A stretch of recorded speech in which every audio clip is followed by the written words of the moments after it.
Hello, in this video, I'll be talking about the stepper component from Angular material. The stepper component allows to traverse through content one step at a time.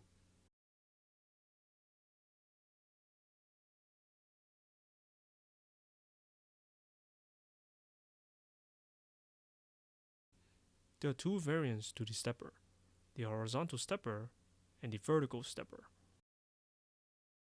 Before we begin, make sure to add Angular material to your project. If you're using Visual Studio Code, open the terminal by pressing the Ctrl and tilde keys and then execute the ng add command.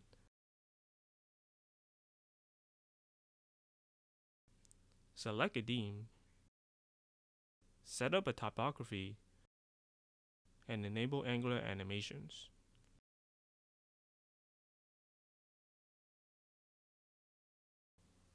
To begin, add the matStepperModule to the project. Go into the app module file and add the import statement.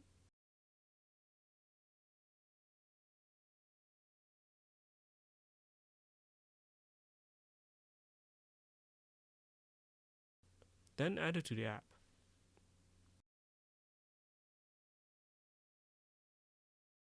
To add the stepper, use the mat horizontal stepper or the mat vertical stepper element. To add the steps, place the matStep element inside the stepper. Use one for each step.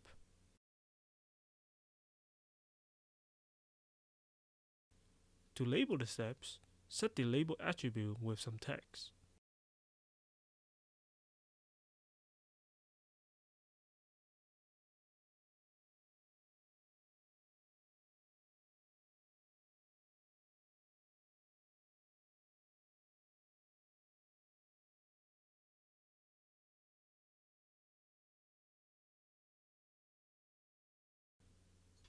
Instead of displaying the label next to the steps icon, we can place them underneath.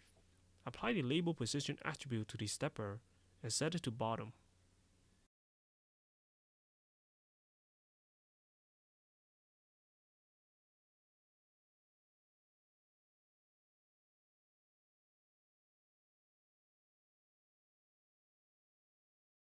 For more complex labels, remove the label attribute and add an ng template element inside the step.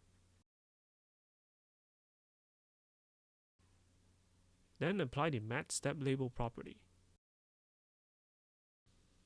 Inside the template, we can place the contents for our label.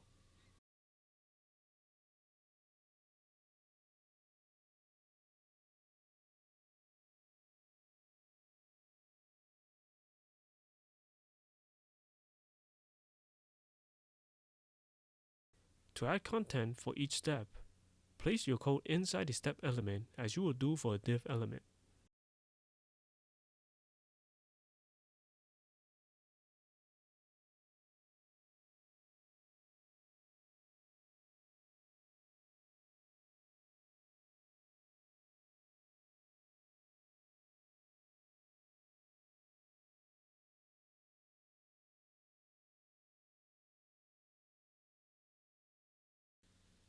The stepper module also comes with two button directives that we can add to the buttons inside the step so we can traverse back and forth between them. Use the matStepperNext property for the next button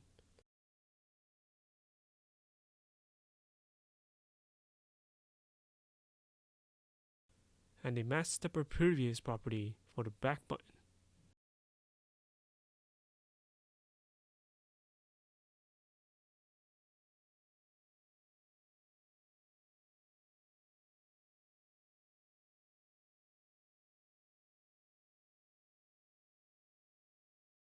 To prevent the user from going back to the step, apply the linear attribute to the stepper, then apply the editable property to the step and set it to false.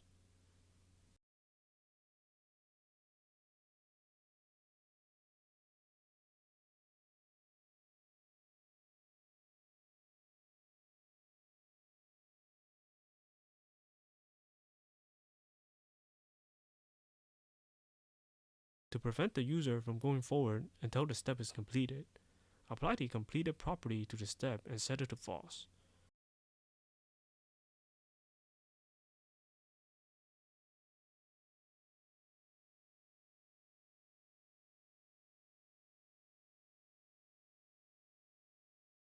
The user will not be able to move forward unless the completed property is set to true. You can set some condition inside the step for the user to complete in order for them to move forward.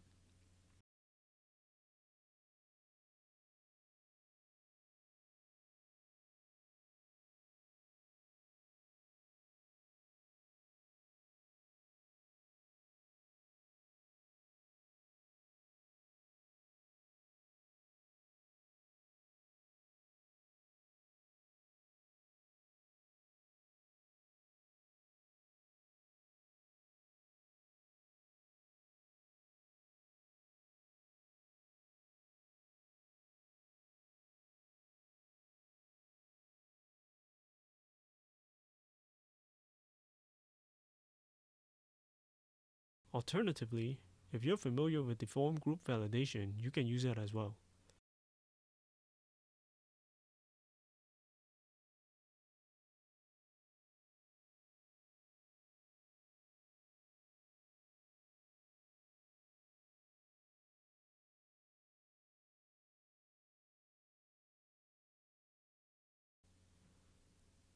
Define the form group in the TypeScript file.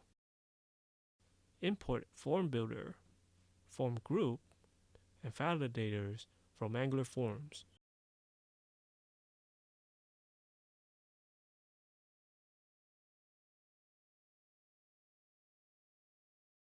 And then declare a form group.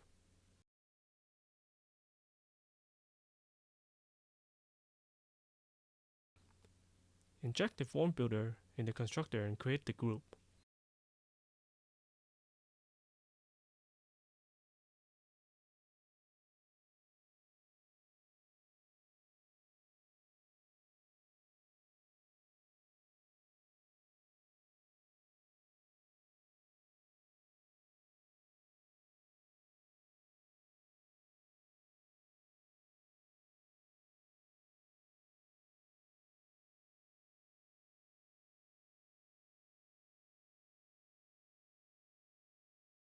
Then attach the group to the step. In the HTML page, apply the stepControl attribute to the step and pass in the group object.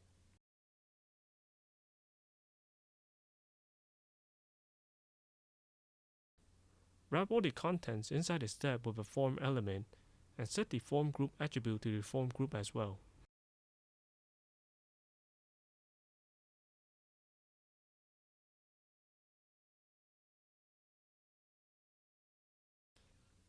Lastly, add an input element and pass in the validator name using the formControlName property.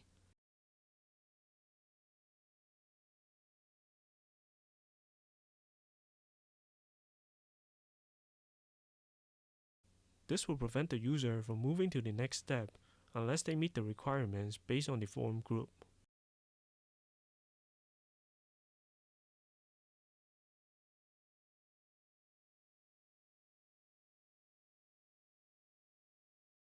Instead of locking the user from going to the next step, we can display an error message instead. Remove the linear attribute from the stepper, then apply the error message attribute to the step, and give it an error message that you want to show.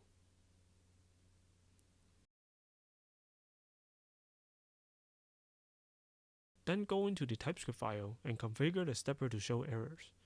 Import stepper global options and then add the provider to the component.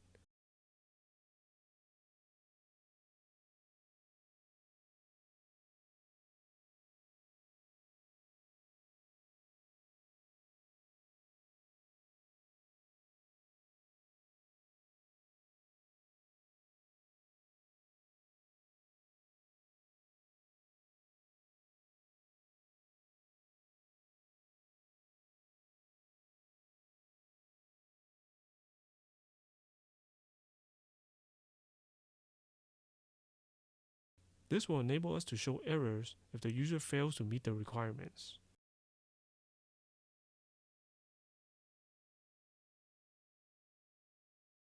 We can also change the icon of the steps. Set the displayDefaultIndicator type of the stepper to false in the stepper configuration.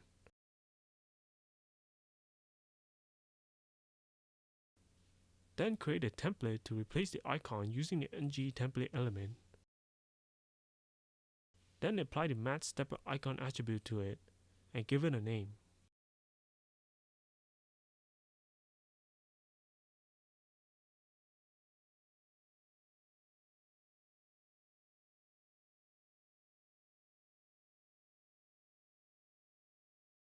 Lastly, apply the state attribute to the step you want to replace the icon with, and then set it to the name of the template that you want to use as the icon.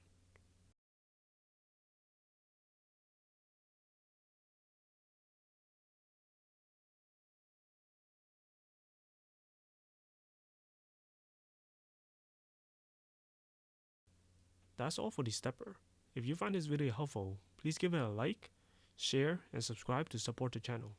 If you have questions, leave a comment. See you in the next video.